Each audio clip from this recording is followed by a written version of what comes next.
Hai semua, kali ini kita akan merecap film berjudul Secretly Greatly. This is not trailer, definitely full spoiler. Dalam recap ini ada beberapa adegan yang disturbing, jangan nonton sambil makan ya. Film ini berkisah tentang Won, seorang personel militer berpangkat tinggi di unit khusus operasi hitam Korea Utara. Dia ditugaskan untuk menyusup ke Korea Selatan dan melakukan penyamaran di sana, agar suatu hari dapat menyatukan kembali Korea menjadi satu. 2 tahun kemudian, dia berhasil menyusup ke Korea Selatan dan menyamar sebagai orang desa yang idiot. Dia bekerja sebagai penjaga toko. Untuk menjaga penyamarannya, dia menjaga toko seorang nenek. Di sana dia dibayar $200 sebulan, yang rencananya akan dia berikan kepada ibunya di Korea Utara. Untuk lebih menjamin penyamarannya, ia sengaja meninggalkan bekas ingus setiap hari, terjatuh di depan umum lebih dari 3 kali sehari, dan buang air kecil atau bahkan buang air besar di depan umum setiap bulannya. Setiap hari dia bekerja di toko nenek dan berinteraksi dengan penduduk desa.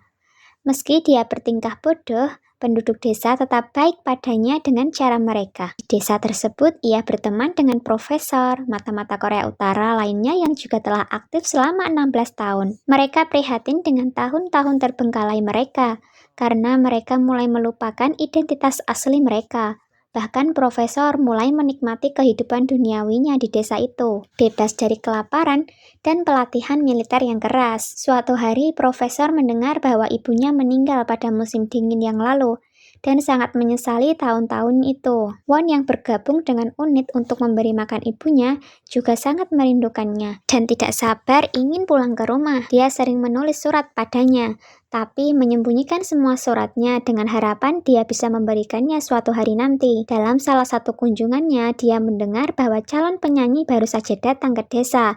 Saat dia berlatih untuk menjaga tubuhnya tetap bagus, dia dikunjungi oleh orang yang dirumorkan. Ternyata dia adalah Herang, rekan setimnya di unit yang sama yang juga merupakan anak haram dari Jenderal Militer Korea Utara. Dia juga dikirim sebagai agen slip dan menyamar sebagai penyanyi. Dia menjelaskan bahwa dia dikirim sebagai pengganti Won, karena dia bisa saja mengkhianati negara mereka dalam 2 tahun terakhir. Suatu hari, seorang anak membangunkan Won di malam hari. Dia mengatakan bahwa saudaranya hilang ketika dia hendak buang air kecil. Dia memeriksa jejak kencingnya dan menggunakan keahliannya untuk melacak anak itu. Semua penduduk desa juga berada di luar mencari anak itu. Dengan pendengarannya yang tajam, dia mendengar suara anak itu dan mengejarnya. Dia mengambil pakaian penduduk desa untuk menutupi identitasnya. Akhirnya dia dapat menemukan anak laki-laki yang mengunjungi rumah orang lain untuk meminta kue. Namun karena penyamarannya, penduduk desa meneriakinya dan menyebutnya cabul. Ternyata dia salah menyamar saat mengejar suara anak laki-laki itu. Meskipun dikepung, dia mampu melarikan diri dan menjaga penyamarannya tetap utuh. Sementara itu, Badan Intelijen Nasional Korea Selatan atau NIS mengetahui keberadaan mata-mata Korea Utara karena banyak pembelot Korea Utara yang terbunuh. NIS takut pada unit tersebut karena unit tersebut adalah operasi hitam dan sekarang dikendalikan hanya oleh satu jenderal karena peralihan kekuasaan secara tiba-tiba. Salah satu agen NIS ditembak oleh penembak jitu tak dikenal. NIS menyimpulkan bahwa penembak jitu juga merupakan salah satu operasi hitam. Jadi mereka membuat unit khusus untuk mengatasi mata-mata Korea Utara di bawah komando pemimpin. Di malam hari, saat Won memikirkan ibunya, penembak jitu misterius datang dan menodongkan pistol ke arahnya.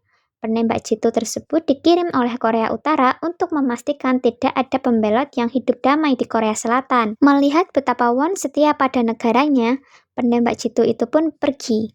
Won mencoba mengejarnya, namun penembak jitu itu berhasil melarikan diri. Setelah beberapa waktu, Won berhasil melacaknya dan bahkan mengidentifikasinya.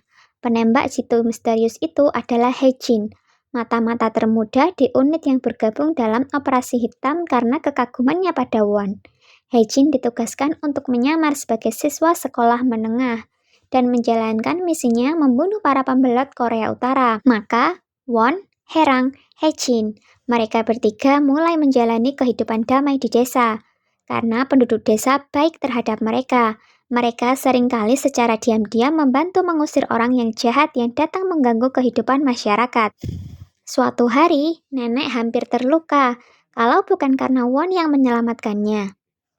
Won marah dan mencoba melawan preman itu, tapi nenek menghentikannya. Dia terkejut mendengar jawabannya dan bertanya pada dirinya apakah dia benar-benar mengetahui penyamarannya selama ini. Kemudian dia memerintahkan Hejin untuk menghadapi para preman itu atas nama nenek. Meski jumlahnya banyak, para preman itu berhasil dikalahkan olehnya. Suatu hari, warga berkumpul dan ketiga mata-mata itu pun diundang. Di sana mereka berbagi makanan dan bernyanyi tertawa bersama.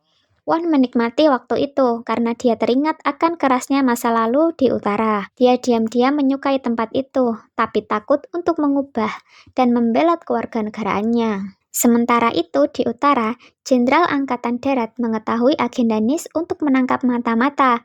Dia berencana untuk mengeksekusi mereka semua sebagai pengkhianat revolusi untuk menjaga kerahasiaan unit tersebut. Namun, ketua membujuk dia untuk membiarkan mereka bunuh diri dan mati dengan terhormat. Ia pun berjanji akan membunuh para pengkhianat yang tidak menjalankan misi bunuh diri tersebut. Maka, misi tersebut dikirim ke semua mata-mata yang tersisa di selatan. Won terkejut dan bersemangat untuk menerima misi pertamanya dalam 2 tahun, tapi terkejut saat membacanya. Baik Herang maupun Hejin juga kebingungan karena belum menjalankan misi apapun untuk membesarkan nama mereka. Di beberapa tempat lain, mata-mata mulai saling membunuh dan bunuh diri. Saat mereka bunuh diri, mereka memuji reunifikasi Korea yang akan datang. Ketiga mata-mata tersebut juga terlibat perkelahian, karena Hejin berencana membunuh 2 lainnya karena tidak menjalankan misi. Setelah beberapa waktu, Won memerintahkan Hejin untuk membunuhnya. Namun, Hejin tidak tega melakukannya dan pergi. Di sisi lain, Nis mengetahui misi terakhir mata-mata tersebut. Pemimpin yang juga mantan anggota Operasi Hitam Korea Utara bersumpah untuk menyelamatkan 3 anggota yang masih hidup, meskipun direkturnya memerintahkan untuk mengeksekusi mereka. Kemudian agen NIS dikirim untuk membuntuti dan menangkap 3 mata-mata yang tersisa. Pemimpin juga menghadapi Won dan mencoba meyakinkan dia untuk mengkhianati Korea Utara. Tiba-tiba, Hejin datang membantunya. Hejin mengejar pemimpin yang mencoba melarikan diri. Setelah beberapa waktu, dia terpojok dan ditawan oleh Nis. Nis segera mengeluarkan alat pelacak yang ditanam pihak utara di tubuhnya. Sementara itu, ketua datang ke selatan untuk mengeksekusi mata-mata yang tersisa. Won yang yakin akan mengkhianati negaranya mempersiapkan diri. Dia sudah selesai bersikap bodoh dan memberikan nasihat kepada penduduk desa yang telah baik padanya. Dia bahkan membantu salah satu dari mereka untuk menemukan putranya yang telah lama hilang dan telah diserahkan untuk diadopsi oleh orang tuanya. Kemudian ia pun mengucapkan selamat tinggal kepada nenek yang telah menaunginya selama 2 tahun. Rupanya, nenek telah mencurigainya sebagai mata-mata sejak dia menyelamatkannya 2 tahun lalu. Dia juga memberinya uang kertas dan mengatakan bahwa dia akan membutuhkannya di rumah. Maka Won berangkat dari desa dengan berat hati. Kemudian, Won dan Herang bergabung untuk menghadapi ketua dan anak buahnya. Mereka mengetahui dari pemimpin NIS bahwa ada GPS di tubuh mereka. Jadi mereka berencana memancing ketua untuk berperang di luar desa. Sementara itu, Hejin juga berencana untuk bersekutu dengan NIS dan membantu Won melawan Korea Utara, karena dia lebih mementingkan Won daripada kewarganegaraannya. Akhirnya, Won dan ketua bertemu satu sama lain sebagai musuh setelah 2 tahun. Won langsung bertanya tentang ibunya, tapi ketua terus menghindari pertanyaan itu dan melawannya. Won memenangkan pertarungan dan menodongkan senjata kepada ketua, tapi dia ragu untuk menembaknya. Tiba-tiba dia ditikam dari belakang dan jatuh dari jendela. Sayangnya anak-anak desa melihatnya. Ketua dan anak buahnya menembak mereka untuk membunuh para saksi. Untungnya Herang datang menyelamatkan dengan mobil. Dengan bantuan Nis, mereka berhasil melarikan diri dari ketua. Sementara itu, Nis dan ketua saling menembak di sana. Setelah beberapa waktu, Won dan Herang datang di sebuah gedung yang ditinggalkan untuk menemui profesor yang menyelundupkan senjata Won. Namun, profesor dan beberapa mata-mata lainnya menjebak mereka dan berencana mengubah mereka menjadi kepala suku, sehingga mereka dapat kembali ke Korea Utara sebagai pahlawan. Mereka menodongkan senjata ke arah mereka, Namun tanpa sepengetahuan mereka bahwa senjata tersebut telah dikosongkan oleh Won. Akhirnya mereka mempersiapkan diri untuk bertarung dengan tangan kosong. Baik Won dan Herang lebih terampil daripada yang lain, karena mereka telah dilatih untuk bertempur sejak mereka masih sangat muda. Bahkan dengan perbedaan jumlah mereka yang cukup banyak, Won dan Herang berhasil melumpuhkan mata-mata satu persatu setelah pertarungan. Won mengetahui dari profesor bahwa ibunya telah dibunuh oleh Korea Utara sejak dia bergabung dengan unit tersebut.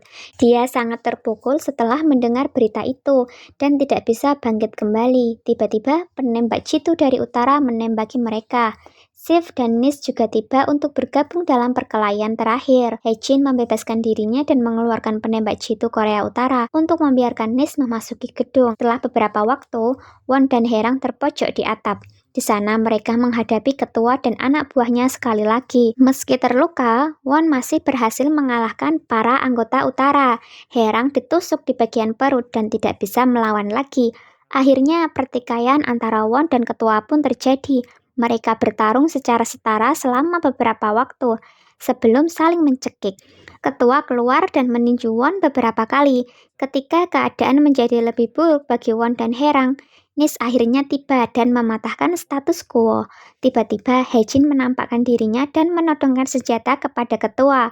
Ketua terpojok dan mengeluarkan bom untuk menghentikan penembakan Hejin. Dia berencana untuk menjalankan misinya dan menjatuhkan mereka bertiga bersamanya. Melihat ini, Herang bangkit dan mendorong ketua ke tepi, mengakibatkan dia mengorbankan dirinya untuk menyelamatkan dua lainnya. Melihat badai telah berlalu, Nis memulai misinya untuk menangkap dua orang lainnya.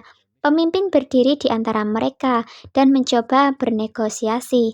Namun, Won yang masih terpukul setelah mendengar kematian ibunya tidak berencana untuk melarikan diri ataupun menyerahkan diri. Ia teringat akan uang kertas itu yang nenek berikan padanya. Dia menangis saat mengetahui bahwa nenek telah memberinya seluruh tabungan hidupnya dan bahkan mendaftarkan Won sebagai anak keduanya. Hejin menembak Nis untuk mengusir mereka, tetapi mereka membalas dan menembaknya beberapa kali. Won melindunginya dari tembakan dan mereka jatuh bersama. Pada akhirnya, Won dan Hejin mati bersama, mengingat mimpi mereka untuk dilahirkan sebagai manusia biasa yang hidup di negara yang damai. Thanks for watching. Don't forget to subscribe. Tell me what